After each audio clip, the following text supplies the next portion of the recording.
Geopolitics एक Massey issue है और इसमें आपकी समझ इस बात पे डिपेंड करती है कि रिलेटेड अनरिलेटेड फील्ड्स में आपकी समझ का दायरा क्या है।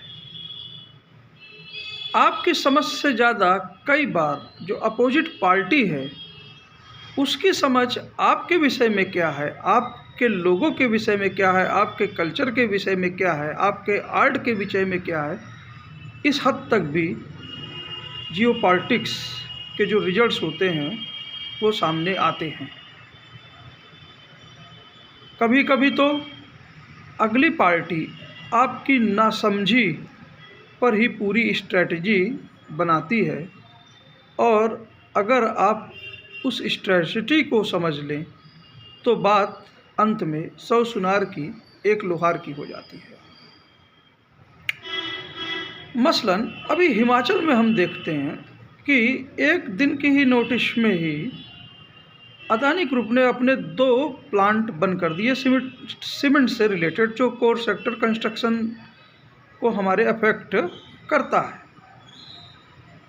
अब ये आपको एक नॉर्मल एक्टिविटी दिख सकती है या आप इसको पॉलिटिकल प्रिज्म से देख सकते हैं कि बीजेपी की सरकार गई, कांग्रेस की सरकार आई, इस कारण ऐसा कुछ हो गया। अदानी जी ज़्यादातर मोदी जी के करीब दिखते हैं, इस पर्सपेक्टिव से आप देख सकते हैं। लेकिन अगर इसको आप जियोपॉलिटिक्स के पर्सपेक्टिव से भी देखना चाहें तो बहुत ज़्यादा अनर्थ नहीं हो जाएगा।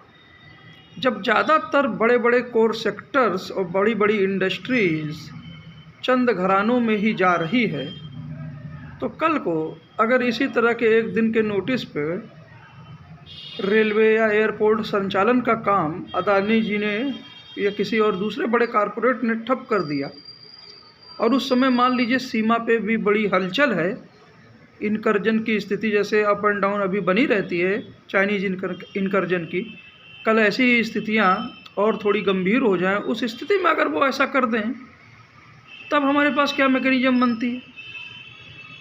जैसे आज की मैकेनिज़्म है कि हम वहाँ पे अदानी जी को पहले कॉन्फ्रेंस कर रहे हैं, फिर उसके बाद अब नोटिस हो रहा है कि आपने क्यों इतने सारे एकाएक आप बंद नहीं कर सकते, 25,000 लोगों का रोज़गार दांव पे लग गया है, अर्थव्यवस्था है इत्यादि है, ये सब है। और ये सब कब तक चलता रहेगा? जब सरकारें, चाहे राज्य सरकार हो या केंद्र सरकार हो, बड़े बड़े लोन्स आपके एनपीए में डाल रही हैं और दूसरे सिस्टम से एक तरह से आपको सहूलियत दे रही हैं, ज़मीनें दे रही हैं, पर्यावरण का बोझ अपने ऊपर स्वयं ले रही हैं। जैसे झारखंड में भी वाशिंगटन पोस्ट की जो रिपोर्ट आई है जिस पे एक टिप्पणी हमने सत्य हिंदी के माध्यम से वरिष्ठ पत्रकार शीतल पी सिंह जी के द्वारा सुनी भी है, तो इन स्थितियों में आप एकाएक ऐसा निर्णय कैसे ले सकते हैं? अच्छा चलिए ले लिया, तो क्या सरकार के पास अब नोटिसेस और कोर्ट कचहरी के सिवा कोई ऑप्शन नहीं बचता है इन स्थितियों में? फिलहाल इसको ज़रा आप करीब से देखिए, शायद हाँ, और कुछ सालों बाद तो यही ऑप्शन ही रह जाएगा और पूरे की पूरी जो हमारी गवर्नमेंट है वो उस मूक दर्शक बनी रह सकती है कॉरपोरेट्स के इन फैसलों से। क्योंकि सरकार और बिजनेसेस में फ़र्क था। सरकार के पास कई स्रोत हुआ करते थे, हर स्रोत में उनकी एक इंडस्ट्रीज हुआ करती थी, एक्सपर्टाइज हुआ करता था। अगर इधर लॉस हो रहा है तो उस लॉस को भी पब्लिक इंटरेस्ट में चलाते रहते थे, दूसरी जगह से रेवेन्यू कलेक्ट करते रहते थे। लेकिन अब जब पूरा का पूरा हमने चीज़ें एक प्राइवेट प्लेयर को सौंप दी और वो सरकार की जगह अब ये प्राइवेट प्लेयर से पूरी तरह डाइवर्सिफाई हो गए हैं, इतने डाइवर्सिफाई हो गए हैं कि वह कह रहे हैं कि ठीक है चलिए हमने ये प्लांट बंद कर दिया, हमें घाटा हो रहा है, लेकिन उनका दूसरी जगह कई प्लांट जो चल रहे हैं उनके मुनाफे से वो कवर कर रहा है। तो वो अपने फ़ायदे के लिए ऐसा कर रहे हैं, देश के विषय में, रोजगार और इकोनॉमी के विषय में नहीं सोच रहे हैं। जबकि सरकार इसके उलट अपनी जो भी संस्थाएं चलाती है वो ओवरऑल इकोनॉमी के हर पहिया चलता रहे उसके लिए काम करती है। तो जो भी आप अंधाधुंध प्राइवेटाइजेशन देख रहे हैं, हर एक चीज़ चंद लोगों के हवाले आप करते जा रहे हैं, एंटी कम्पिटिटिव जो लॉ है कंपटीशन का पूरा एक तरह से हट जा रहा है पूरा हमारा सिनारियो। तो इस तरह की मोनोपोली की स्थिति में आप क्या करेंगे? कुछ सालों बाद पता लगेगा गवर्नमेंट की खुद की एक्सपर्टाइज जो रहेगी वो इंडस्ट्रियल फील्ड में, बेसिक इंडस्ट्रीज के फील्ड में, एक्टिविटी के फील्ड में, सर्विसिंग के फील्ड में वो एक तरह से जीरो की तरफ चली जाएगी।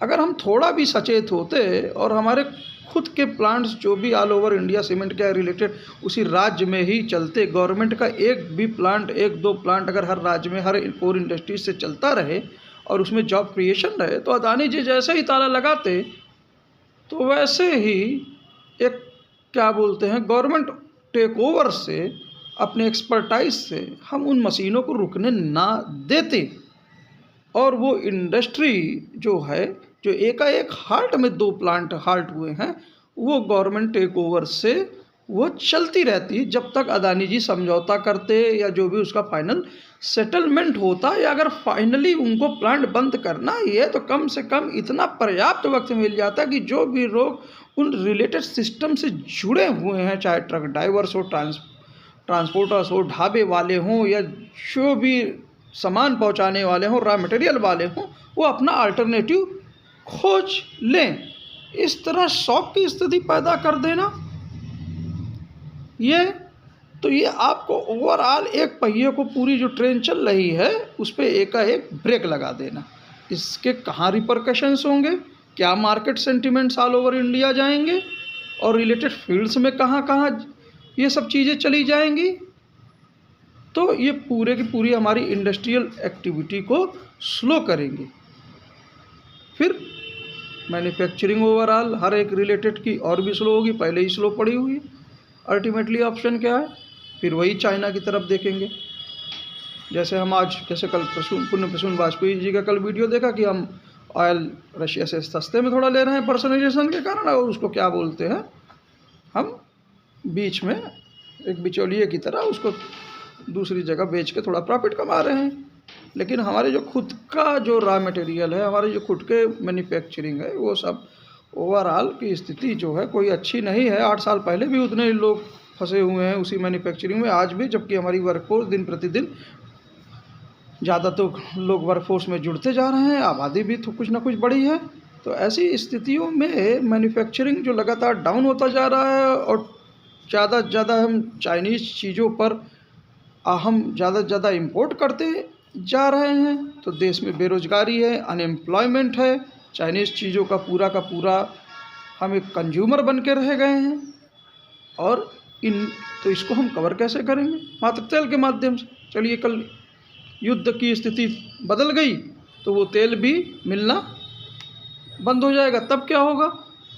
ढांचा आपने डेवलप किया नहीं, आपके कॉरपोरेट ने सारी सहूलियतें लेने के बावजूद भी उन्होंने जो भी पैसा जितना भी लिया, ज़्यादातर जो पैसा उनको रियायतें मिली, उन्होंने अपनी बैलेंस शीट्स को अच्छा किया और उसको ज़्यादा मुनाफे के लिए यहाँ मैन्युफैक्चरिंग यूनिट, यहाँ रोज़गार देने के बजाय, यहाँ स्मॉल मीडियम इंडस्ट्रीज को अपने साथ लेकर चलने के बजाय, और जिन पे असंगठित क्षेत्र भी जुड़ा होता है, उसके बजाय उन्होंने डायरेक्ट बहुत ही सरल तरीका अपना लिया, चाइना से ज़्यादातर इंपोर्ट का, उस पर मुहर लगा के उसको असेंबल करके वही चीज़ों को देश में यूज करना या उसी को बाहर एक्सपोर्ट कर देना। इस तरह की टेम्प्रेरी व्यवस्था के साथ हम चल रहे हैं।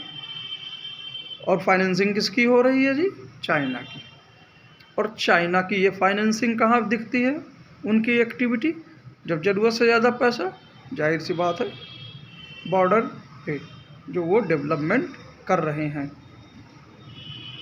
तो भारत जोड़ो यात्रा का एक जो आयाम हमने देखा, राहुल गांधी जी ने जो प्रेस कॉन्फ्रेंस की थी और जब सारे पत्रकार चाइना के विषय में शांत थे और उन्होंने चाइना के विषय में जो बोला कटु सत्य कि वो इसको आप इनकर्जन मत समझिए, नॉर्मल इनकर्जन, जिस हिसाब से वो डेवलपमेंट कर रहा है, जिस फास्ट प्रोग्रेस से कर रहा है, जिस हिसाब से अभी 3 बार उसने हमारी सीमा के अंदर घुसपैठ करने की कोशिश की, उस हिसाब से, और इसका जो पुराना इतिहास है उन्होंने उसको भी एनालाइज किया होगा कि कल को अगर चाइना के अंदर कोई भी डिस्टरबेंस होता है, जैसा कि 62 के समय हुआ, तो उनकी फैक्ट्रीज बंद हो गई थी, और तो वो पूरा का पूरा युद्ध करने से थोड़ा भी पीछे नहीं हटेंगे।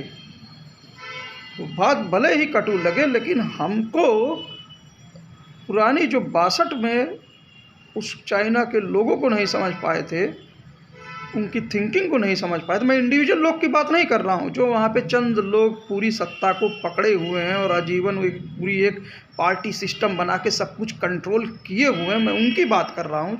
मैं पूरे चाइनीज़ सिविलाइजेशन है उनकी बात नहीं कर रहा हूँ।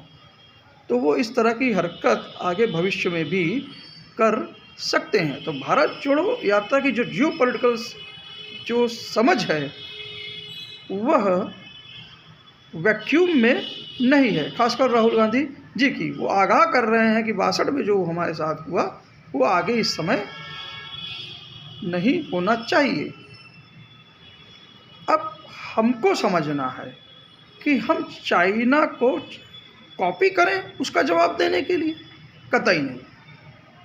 वहाँ पे एक पार्टी सिस्टम है, तो हम अपने यहाँ एक पार्टी सिस्टम की कल्पना करने बैठ जाएं अगर, और पता लगा राष्ट्रीय नेतृत्व के लोग, बड़े बड़े जो मंत्री लोग हैं वो कॉरपोरेशन और पंचायती के इलेक्शन में सक्रिय भूमिका निभाने लगे, तो उनको कहाँ समय मिलेगा इस तरह की जियोपॉलिटिक्स को समझने के लिए, पूरी अर्थव्यवस्था को समझने के लिए, कैबिनेट के साथ डेलिब्रेशन करने के लिए।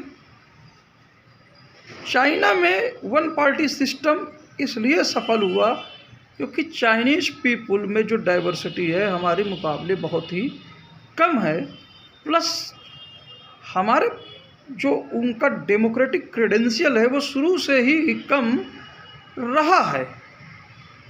हम उनको, और उसको आप इल इफेक्ट्स आप अक्सर देखते हैं, जो दूसरी कम्युनिटीज़ में वो लगातार जुर्म करते हैं, मानव अधिकार के जो उल्लंघन, जो उसके खिलाफ हर जगह जो आलोचना झेलता रहता है। प्लस उन्होंने जो भी 2007-8 में जो भी फाइनेंशियल क्राइसिस आई तो चाइना भी बुरी तरह इफ़ेक्ट हो गया, तो उसने कहा कि हम अब क्या बोलते हैं इंटरनल कंजम्पशन पे ज़्यादा ध्यान देंगे। लेकिन चाइना जिद्दी है, उसने इंटरनल कंजप्शन की जो नीति है वो जब तक मार्केट जब सुधर गई तो फिर से उसने अपना प्रोडक्ट, अपनी जो एक्स्ट्रा प्रोडक्शन, लोगों से घंटों काम करवाना, सब कुछ करके बाहर अपने माल को फिर से टारगेट करना, वो सब फिर उसी पे आ गए। तो वो जिद भी है कि वो उसको अगर आप सही राह सही चीज़ बताने की कोशिश भी करेंगे, लाख अपने पर्सनल रिलेशन से भी सब कुछ, लेकिन उसकी हैबिट में आपको चेंजेस नहीं दिखेंगे।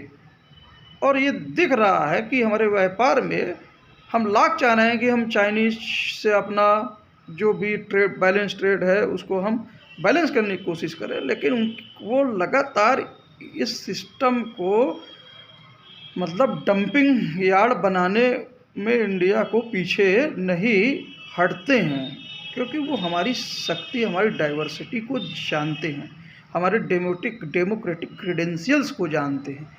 क्योंकि हम डाइवर्स पीपुल हैं तो हमारी हर जगह एक्सपर्टाइज है, रिलेशंस चाइना के मुकाबले हर जगह इकोनॉमिक टर्म से नहीं और दूसरे जरियों से, सॉफ्ट पॉलिटिक्स से हर जगह हम वे रिलेशंस अच्छे बहुत से मुल्कों से रहे हैं। तो अगर हम उनसे शिक्षा लेते रहेंगे, उनकी पार्टी सिस्टम से, आप एक पार्टी सिस्टम, एक छत्र राज बनाने की कोशिश करेंगे, तो हम डाइवर्स पीपुल हैं, हम कभी भी उस तरह उन चीज़ों को नहीं कॉपी कर सकते। और जो भी कॉपी करने के लिए भयानक भूल हम स्ट्रेटेजिक कर रहे हैं। डेमोक्रेसी हमारी सबसे बड़ी शक्ति है, मल्टी पार्टी सिस्टम हमारी सबसे बड़ी शक्ति है, और विचारों की आज़ादी हमारी सबसे बड़ी शक्ति है। हमको अपना फोकस अपने लोगों में या अपने जैसे कांग्रेस और बीजेपी में या रीजनल पार्टी में तू मैं की स्थिति से नहीं देखना है। हमको अपना फोकस चाइना और जियोपॉलिटिक्स को बृहद रूप में समझकर करना है। और स्वयं हमारे कॉरपोरेट जो हैं, जैसे रवीश कुमार जी ने अभी सेठ के नाम जो मैसेज दिया था, हमारे कॉरपोरेट भी उससे सीख सकते हैं कि आज़ादी के वक्त किस तरह हमारे बहुत से जो बड़े इंडस्ट्रियलिस्ट थे वो कांग्रेस मूवमेंट का पार्ट बने, और इंडस्ट्रियल प्रोडक्शन जो होम में होना चाहिए, हमारे यहाँ एक सुई भी नहीं बनती थी, तो कितना हमारी इंडस्ट्रीज को उन्होंने अपने यहाँ मैन्युफैक्चरिंग करके, अपने जिसमें टाटा का भी बहुत बड़ा अहम रोल है, ये सब अपने यहाँ यूनिट्स लगाए। वहाँ पैसा मुनाफा ही सब कुछ नहीं था। अब झारखंड में ही जो प्लांट लगा हुआ है, हम बिजली तो बांग्लादेश को दे रहे हैं, प्रॉफिट अदानी जी को हो रहा है। बतौर जो शीतल जी ने, जो वरिष्ठ पत्रकार हैं, उन्होंने जो भी बताया वाशिंगटन पोस्ट के माध्यम से, प्रदूषण कौन झेल रहा है? हम झेल रहे हैं। तो अदानी जी को जब इतना फ़ायदा मिल रहा है तो अदानी जी को थोड़ा सा ये नहीं सोचना चाहिए था कि अगर एक यूनिट में यहाँ पर हिमाचल में हम एकाएक बंद कर देते हैं तो पूरे के पूरे इतने 25 से 30 हज़ार लोग बेचारे इधर से उधर हो जाएंगे, उसका इफेक्ट पूरे इकोनॉमी में क्या जाएगा। 62 के युद्ध में नेहरू जी ने स्वयं आरएसएस का जो योगदान था चाइना से युद्ध के समय, उसको सराहा। 26 जनवरी या 15 अगस्त पे उनका एक स्पेशल ट्रुप भी निकली परेड में। तो मुझे आरएसएस से बहुत उम्मीदें थी कि वो चाइनीज़ के इस खतरे को, और जो ये लॉन्ग टर्म ये जो सब कुछ चीज़ें हो रही हैं कि पूरा पूरा हमारा व्यापार मैन्युफैक्चरिंग इधर का उधर होता जा रहा है, हम चाइना पे पूरी तरह आश्रित होते जा रहे हैं और बॉर्डर पे लगातार वो दबाव बनाता चला जा रहा है, अलग अलग तरह की रिपोर्टें आती चली जा रही हैं। उस स्थिति में हमारा ट्रेड इम्बैलेंस बनता चला जा रहा है। कॉरपोरेट को इतनी मदद देने के बावजूद भी जो हमारा जो एम्प्लॉयमेंट रेट है, बेरोजगारी, महंगाई, वो सब उसी मुद्दे में हम उलझे हुए हैं। और हम अपने ही लोगों से अलग अलग मुद्दों पे, कहीं कर्नाटक में पता लगा कि हिजब का मुद्दा उड़ जाता है, तो कहीं पता लगा पठान फिल्म का मुद्दा उड़ जाता है, कहीं पे यूनिफॉर्म सिविल कोड पे चर्चा होने लगती है। सब कुछ ऐसे ही मुद्दों पे हम आपस में ही कचपच हर सब मचा हुआ है। तो हम शांत होकर इस चाइनीज़ थ्रेट को कब समझेंगे? अभी भी वक्त है हमारे पास 10-15 सालों का कि हम थोड़ा सा शांत होकर, खामोश होकर, चीज़ों को अच्छे से एनालाइज कर चाइना का रिस्पांस देने की कोशिश करें। हम उस चाइनीज़ कल्चरल रेवोल्यूशन की बात नहीं कर रहे हैं जो अपने लोगों को ही मारने को तुला हुआ है। 2 करोड़ लोग वो मरवा देना चाहता था 62 के युद्ध में ही कि वो तुम मर के चले आओ, कोई दिक्कत नहीं है। या अपने ही लोगों को कितने उसने सताया। हम उस तरह के कल्चरल रेवोल्यूशन की बात नहीं करना चाहते हैं, ना होनी चाहिए। हमारा जो कल्चरल रेवोल्यूशन होना चाहिए कि जो भी हम चीज़ें यूज कर रहे हैं, आज तो WTO के नाम हैं, सब कुछ हैं, तो हम एकाएक व्यापार भी नहीं रोक सकते हैं। बहुत से सामानों के लिए हम इतना अधिक चाइना पे वो हो गए हैं कि हमारा खुद का प्रोडक्शन भी पूरी तरह से हार्ड हो जाएगा। तो हमें कल्चरली भी सोचना चाहिए कि किन किन जगहों पर हम निर्भरता कम कर सकते हैं। और स्वयं हमारे जो इंटरनल कंज्यूमर्स हैं, अब चक्कू है, छुरी है, बहुत से ऐप हैं, बहुत से मोबाइल्स हैं, वहाँ पे हम अपने चीज़ों को, अपने प्रोडक्ट्स को थोड़ा पैसा ज़्यादा देकर, मशीनरी को, इलेक्ट्रॉनिक इक्विपमेंट्स को भले ही थोड़ा महंगे हैं, अपने लोग उसका यूज करना खुद अपने कल्चर में हम लाएं, ताकि उन पे डिपेंडेंस हमारी घटे। जियोपॉलिटिक्स की समझ बहुत आगे तक जाती है, सिविलाइजेशन को समझने तक जाती है, आर्ट कल्चर तक जाती है। ज़्यादातर देशों का अगर आपने राष्ट्रीय पक्षी या राष्ट्रीय जानवर देखा होगा तो नेचुरल होंगे। हमारे यहाँ टाइगर है, उधर दूसरी जगह कुछ और है। चाइना में देखिए क्या है, ड्रैगन। तो मतलब उनको अभी जो नॉर्मल जो चीज़ें हैं उनसे भी बड़ा एक क्या बोलते हैं वो चाहिए, जानवर। तो उनकी सोच को पढ़ना पड़ेगा, अपने आप को उनकी सोच के अनुसार ढालना नहीं है, बल्कि अपनी जो हमारी डाइवर्सिटी में यूनिटी की शक्ति है उसको बनाते हुए उसका प्रॉपर रिस्पॉन्स देना पड़ेगा। और इसके लिए हमें अपनी छोटी छोटी उपलब्धियों को हर समय पॉलिटिकल गेन्स के लिए बढ़ा चढ़ा के ढिंडोरा पीटने के बजाय कुछ दिन खामोश रहकर कुछ टफ डिसीजंस लेने पड़ेंगे। हमको अपनी सेना को बहुत ही मजबूत करना है। अग्निवीर जो स्कीम आई है उसके चाहे जो गवर्नमेंट प्लस अपना चीज़ बताए, लेकिन 4 साल में बाद हम इन्हीं प्राइवेट प्लेयर्स के हवाले अपने जवानों को कर दें जो आज चाइनीज़ कॉरपोरेट्स के साथ हैं, अपने यहाँ यूनिट्स कम लगा रहे हैं। अरे आर्मी का मतलब होता है कि अगर कोई भी इमरजेंसी देश पे आन पड़े तो आर्मी सक्षम होती है हर एक, चाहे सड़क बनाने में, चाहे बड़े से बड़े टेक्निकल चीज़ चलाने में, और उसके लिए जो एक्सपर्टाइज होती है वो बनने में दसियों साल लग जाते हैं। इसलिए अग्निवीर जो योजना है उसमें हमको हटना चाहिए, और लॉन्ग टर्म जो सैनिक है वो उनको लंबे अनुभव के लिए हमको लॉन्ग टर्म स्टेबल जो ह्यूमन रिसोर्स आर्मी में है वो बनाना होगा। हमें वहाँ खर्चा कम करना या इत्यादि उस तरह में नहीं सोचना होगा। और जितने भी जगह हमारे जो पब्लिक सेक्टर एंटरप्राइजेस हैं उनमें कुछ ना कुछ एक सेफगार्ड के तौर पे स्ट्रेटेजिक सेक्टर्स पे हमको वो चलाते रहना है कि कल को कोई प्राइवेट प्लेयर्स पता लगा हाथ खड़े कर दे। कोरोना के ही समय देखिए, प्राइवेट डॉक्टर, प्राइवेट प्लेयर शुरू में तो भाग खड़े हुए, वही सरकारी अस्पताल जो थे जिस पे हम भागते आ रहे हैं, जिस पे हम ध्यान नहीं दे रहे हैं, अल्टीमेटली जब उन्होंने जब पूरी जिम्मेदारी ली तब जाके प्राइवेट का भी हौसला आया। तो इसलिए जो हम उनको अंधाधुंध सपोर्ट देने की कोशिश कर रहे हैं, सब औने पौने दाम दे रहे हैं, ये स्ट्रेटजी सही नहीं है। पुरानी स्ट्रेटजी यही कहती है कि आप 25% आप 75% लेके आइए या 50% ले गए तो हम 50% सपोर्ट करेंगे।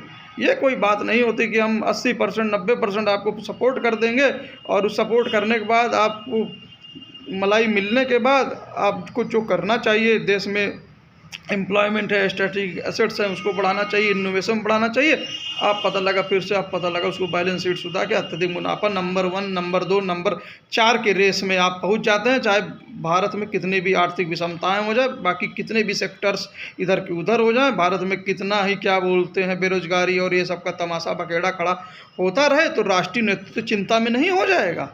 हर आदमी चिंता में हो जाएगा, हर आदमी अपने में उलझ जाएगा, तो चाइना को कौन देखेगा।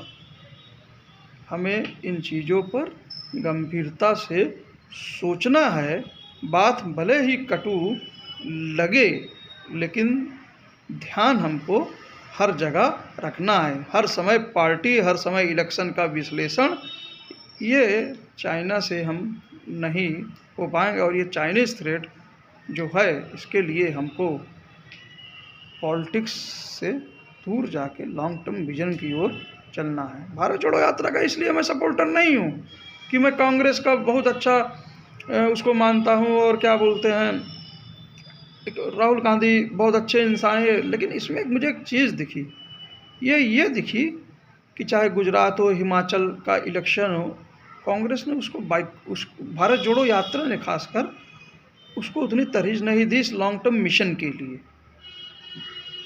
जो बेरोजगारी है, आर्थिक विषमताएं हैं, फेडरलिज्म है, और अब तो जियो पॉलिटिक्स की ओर भी राहुल गांधी बोल रहे हैं, तो वो इमीडिएट जो फ़ायदा होता है वो उधर नहीं जा रहे हैं। इमीडिएट चीज़, उनकी यात्रा बहुत अच्छी चल रही थी, क्या ज़रूरत है उनको चाइना का मुद्दा उठाने की। क्योंकि वो आदमी, क्या ज़रूरत था गुजरात के इलेक्शन में बिल्किस बानो जी का मुद्दा उठाने की, क्या ज़रूरत था वहाँ पे राजकोट में अगर एक दिन के लिए हो गए तो मोरबी की बात करने की, जबकि पटेल कम्युनिटी में उनका जो जसूख पटेल है उनका बहुत ज़्यादा रसूख है, सब कुछ है। क्योंकि वो आदमी सही को सही, गलत को गलत कहने में चूकता नहीं है, और इमीडिएट के पॉलिटिकल गेंस के लिए नहीं, लॉन्ग टर्म विजन के लिए वो बात करता है। इसलिए भारत जोड़ो यात्रा के मैं एपिसोड बनाने की कोशिश करता हूँ, और जो भी उसके पॉइंट्स हैं उसको सामने रखने की कोशिश करता हूँ। मिलते हैं सर नेक्स्ट एपिसोड में। मेहनत करते रहेंगे, एक दिन जियो पॉलिटिक्स मेसी इशू है, और जब इस मेसी इशू को बृहद अंडरस्टैंडिंग से हम समझ जाएंगे, कई बार हारने के बाद एक फाइनल विश्व कप भी जीता जाता है, क्योंकि हम अच्छे प्लेयर हैं, और एक दिन हमारी जीत वर्ल्ड स्टेज पर होगी। और चाइना अपने जो इंटरनल कंट्राडिक्शंस हैं, जो दूसरे पे अपनी आर्थिक नीतियाँ लाद दे रहा है, जो अपने लोगों पे ही उसके लोग खुश नहीं हैं, कहीं कोरोना में वो लोग परेशान हैं उससे, कहीं अत्यधिक जो उन्होंने पॉल्यूशन कर रखा है उसके विरोधाभास उनके सामने आ रहे हैं। एक पार्टी सिस्टम के जो दमनकारी नीतियाँ उन्होंने चला रखी हैं, जो दूसरी रिलीजियस कम्युनिटीज़ हैं उनके साथ जो वो व्यवहार कर रहे हैं, वो सब एक दिन जब कोलैप्स होने की स्थिति में होंगे और हम अपना काम अपने सिद्धांतों पे, डेमोक्रेटिक वैल्यूज़ पे, देश के लिए धीरे धीरे करते रहेंगे। और हमारे जो बड़े बड़े सेठ हैं जब देश के विषय में सोचने लगेंगे कि हमको देश इतना कुछ दे रहा है तो हमने कहाँ पे अपनी इकॉनमी को लेगी, जब ये सब हम करने लगेंगे तो एक दिन हमारा भी दिन आएगा। कई विश्व कप हारने के बाद एक विश्व कप जैसे सचिन तेंदुलकर ने और कल अर्जेंटीना के लिए लियोनेल मेसी ने जीता है, वैसे हम भी चाइना के परिप्रेक्ष्य में जीतेंगे। Thank you sir.